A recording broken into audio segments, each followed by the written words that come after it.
Welcome back. ഇതിപ്പോ എന്റെ ഒരു ഡ്രീമാണ് ഈ കിടക്കണ സംഭവം. ഞാൻ ഏകദേശം ഒരു 14 വർഷത്തോളമായിട്ട് വണ്ടി ഓടിക്കുന്ന ഒരാളാണ്. 14 വർഷത്ത് വണ്ടി ഓടിക്കുന്നത് മാത്രമല്ല, എയ്സ് മാത്രമായിട്ട് 14 വർഷമായിട്ട് കണ്ടിന്യൂസ് ആയിട്ട് ഓടിച്ചിട്ടിരിക്കുന്ന ആളാണ്. പക്ഷെ വല്ലപ്പോഴൊക്കെ മാത്രമേ വണ്ടി ചേഞ്ച് ചെയ്ത് മാറി അങ്ങനെ ഓടിച്ചു പോകാറുള്ളൂ. ഇതിപ്പോ ഞാൻ പണ്ട് എന്റെ വീഡിയോ കണ്ടിന്യൂസ് ആയിട്ട് കണ്ടുവരുന്ന ഒരാൾക്ക് അറിയാൻ പറ്റും. ഞാൻ എപ്പോഴും പറയാറുണ്ട്, എയ്സുമേല് ടിപ്പ് ഗിയർ വന്നിട്ടുണ്ടെങ്കിൽ ആ ഒരു ഏരിയ മൊത്തം, ആ ഒരു ഏരിയ എന്നല്ല, ആ ഒരു സെഗ്മെന്റ് മൊത്തം അവൻ ഭരിക്കുമെന്ന് പറഞ്ഞിട്ട്.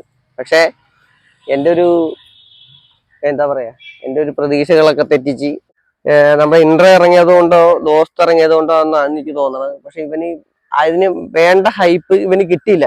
എന്നാലും എൻ്റെ ഒരു മനസ്സിൽ ഇപ്പോഴും നല്ലൊരു ഹൈപ്പാണ്. എൻ്റെ ഈ വണ്ടി കിട്ടിക്കഴിഞ്ഞിട്ടുണ്ടെങ്കിൽ നല്ല ഓട്ടം ഉണ്ടാവും. അതായത് മറ്റുള്ളവരെ കിടക്കുമ്പോൾ എങ്ങനെയാണെന്ന് എനിക്കറിയാൻ മേല. അപ്പൊ ഇന്നെന്തായാലും ഇവന്റെ വിശേഷങ്ങളും കാര്യങ്ങളാണ് നിങ്ങളായിട്ട് ഷെയർ ചെയ്യാൻ പോണത്. എന്തായാലും വീഡിയോ നോക്കാം. അപ്പൊ ഇതാണ് നമ്മുടെ ഏറ്റവും പുതിയ എയ്സിന്റെ ടിപ്പർ.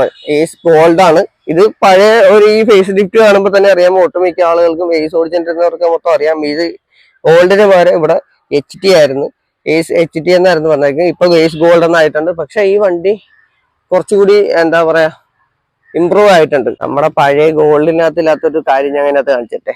ഈ കാണുന്നതാണ്, ഇതാണ് വൈപ്പറിന്റെ വെള്ളം വന്ന സംഭവം. ഇത് കണ്ട, ഈ ഒരു സംഭവം നമ്മുടെ എയ്സ് ഗോൾഡിനകത്തില്ല. അതായത് പഴയ മോഡല്, അതായത് ഈ ഹെഡ്ലൈറ്റ് അല്ല, റൗണ്ട് ഹെഡ്ലൈറ്റ് തന്നെ. അതായത് ഞാൻ ഓടിച്ചോണ്ടിരിക്കുന്ന വണ്ടിയാണ്, നമ്മുടെ പഴയ വീഡിയോസ് കണ്ട എല്ലാവർക്കും മനസ്സിലാവും. ആ ഒരു വണ്ടിക്കകത്ത് ഈ ഒരു പറയുന്ന കാര്യങ്ങളില്ല.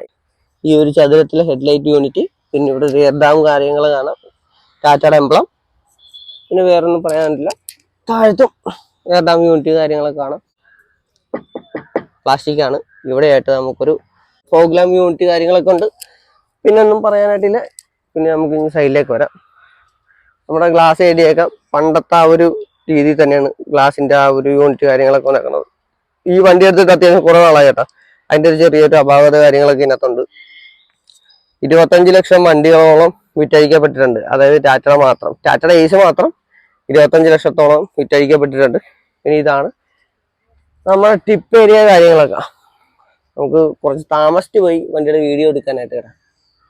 കാരണം വേറെ ഒന്നുമല്ല, നമുക്ക് നമ്മുടെ ഓട്ടം കാര്യങ്ങളൊക്കെ ആയിട്ട് നടന്നുകൊണ്ട് നമുക്ക് സമയമില്ലായിരുന്നു. അതുകൊണ്ടാണ് നമ്മൾ താമസിച്ച് പോയത്. ഇപ്പം ഇനി എന്തായാലും എൻ്റെ ഒരു ആഗ്രഹം, എൻ്റെ ഒരു കയ്യിരിക്കുന്ന എയ്സ് കൊടുത്തിട്ട് ഇതേപോലത്തെ ഒരു എയ്സ് മേടിക്കണമെന്നും പറഞ്ഞാൽ ഞാൻ ഇരിക്കുന്നത്. കാരണം നമ്മുടെ പണിക്കാർക്ക് ലോഡ് ഇറക്കാനായിട്ടൊക്കെ ഭയങ്കര ബുദ്ധിമുട്ടാണ്. അപ്പൊ അവന്മാര് എപ്പോഴും പറയും, നിങ്ങൾ ഈ ഒരു എയ്സ് മേടിക്കുക, എയ്സിന്റെ ടിപ്പർ മേടിക്കുക എന്ന് പറഞ്ഞിട്ട് എപ്പോഴും പറയാറുണ്ട്.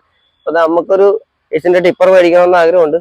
എന്നെങ്കിലും നമ്മുടെ ബഡ്ജറ്റ് കാര്യങ്ങളൊക്കെ സെറ്റായി വരികയാണെന്നുണ്ടെങ്കിൽ നമ്മൾ ടിപ്പർ മേടിക്കും. അപ്പൊ എന്തായാലും ടിപ്പർ മേടിക്കുകയാണെങ്കിൽ അതെപ്പോഴല്ലേ നമുക്ക് പിന്നെ ചിന്തിക്കാം. ഇതിപ്പോ 32W ആണ്. ഈ ഇറങ്ങിയിട്ട് ഏകദേശം 1 വർഷത്തോളം ആകാൻ പോണുള്ളൂ. ഇതാണ് ഇതിന്റെ ഡെക്കേരിയ കാര്യങ്ങളൊക്കെ. കുഴപ്പമില്ല കേട്ടോ, അത്യാവശ്യം ഉണ്ട്. എനിക്ക് തോന്നുന്നു ഏകദേശം ഒരു 30 അടി 32 അടിയോളം സ്പേസേ ഉള്ളൂ. പിന്നെ വേറെ കാര്യങ്ങളൊന്നുമില്ല. നിലവിൽ നമ്മളെ മറ്റേ വണ്ടിക്കകത്തൊക്കെ കാണുമ്പോൾ തന്നെയാണ് ഇതിന്റെ ബാക്കി കാര്യങ്ങളൊക്കെ. ഇതിപ്പോൾ ഇനി സൈഡിൽ നമുക്ക് മെയിനായിട്ട് പറയാനുള്ള കാര്യം എന്താ, ഇത് കണ്ട് നമ്മുടെ AdBlueൻ്റെ ടാങ്ക് സാധാരണ രീതിയിൽ എൻ്റെ എയ്സിലൊക്കെ പുറത്താണ് ഇരിക്കണം, എയ്സ് ഗോൾഡൊക്കെ പുറത്തായിരിക്കണം. ഇതിൻ്റെ അത് അകത്തോട്ട് മാറ്റിയിട്ടുണ്ട്. അത് എന്തായാലും വളരെ നല്ലൊരു കാര്യം കേട്ടോ. കാരണം പറഞ്ഞ പോലെ എന്തെങ്കിലും ഒരു കല്ലാ സാധനങ്ങളൊക്കെ ഈ ഇറക്കണ സമയത്താണെങ്കിലും ഉരുണ്ട് വീണാൽ പെട്ടെന്ന് പൊട്ടി പോകും ഈ ടാങ്കൊക്കെ. അപ്പോൾ അതിന് ഭയങ്കര അത്യാവശ്യം നല്ല പൈസയാണ്. അപ്പോൾ അതകത്തിരിക്കുന്നതാണ് ഏറ്റവും ബെറ്റർ. വേറെ ഒന്നും ഈ സൈഡിൽ പറയാനില്ല. ഇപ്പോൾ ഇത് അടിച്ച കമ്പനിയുടെ ബാഡ്ജിങ് കാര്യങ്ങളൊക്കെ ഉണ്ട്, പെട്ടി അടിച്ച കമ്പനിയുടെ ബാഡ്ജിങ് കാര്യങ്ങളൊക്കെ ഉണ്ട്. പിന്നെ അപ്പുറത്ത് കണ്ട കാര്യം മാത്രമേ നമ്മുടെ ക്യാബിൻ സൈഡിലുള്ളൂ കേട്ടോ. ഇനി നമുക്ക് ഇതിൻ്റെ ക്യാബിൻ്റെ അകവും കാര്യങ്ങളൊക്കെ കാണിച്ചു തരാവേ. ഇതിപ്പോൾ യൂസ് ചെയ്തിട്ടിരിക്കുന്ന വണ്ടിയാണ്, അതുകൊണ്ടാണ് ഈ സാധനങ്ങളൊക്കെ ഇരിക്കുന്നത്. അപ്പോൾ ചെറിയൊരു വൃത്തികേട് കാര്യങ്ങളൊക്കെ ആയിട്ട് തോന്നും, വലിയ കാര്യമൊക്കെ എടുക്കണ്ട.